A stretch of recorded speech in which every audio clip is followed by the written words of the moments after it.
మిథున లగ్న జాతక చక్రాల వారికి శని ఎలాంటి ఫలితం ఇస్తాడో మీకు చెప్పే ప్రయత్నం చేస్తాను నేను.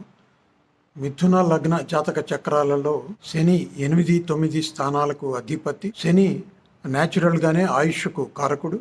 8వ స్థానంలో ఆయుష్ అనే అంశం ఉంది కనుక 8వ స్థానానికి అధిపతిగా, ఆయుష్ కారకుడుగా శని ఆయుష్కు బలమైన ప్రతినిధిగా నిలుస్తాడు. దాంతోపాటు 9వ స్థానానికి కూడా శని అధిపతి కాబట్టి 9వ స్థానం అనేది ధర్మస్థానం, అదృష్ట స్థానం కనుక మిథున లగ్న జాతక చక్రాల వారి విషయంలో శని కనుక అత్యంత బలంగా ఉండి దానిపై గురు దృష్టి కనుక ఉన్నట్లయితే వాళ్ళు మంచి ఫిలసాఫికల్ గా ఉంటారు.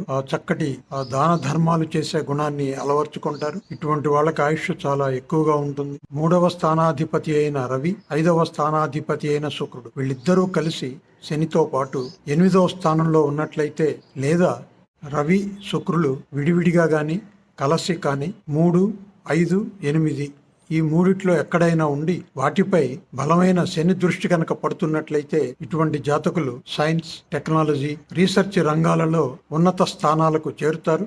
ముఖ్యంగా పరిశోధన అనే అంశంపై వీరికి మక్కువ ఎక్కువ ఉంటుంది. ప్రభుత్వ రంగంలో కానీ ప్రైవేట్ రంగంలో కానీ రీసెర్చ్ ఓరియంటెడ్ ఇన్స్టిట్యూషన్స్ లో వీళ్ళకి ప్రధానమైన పాత్ర లభించే అవకాశం ఉంటుంది.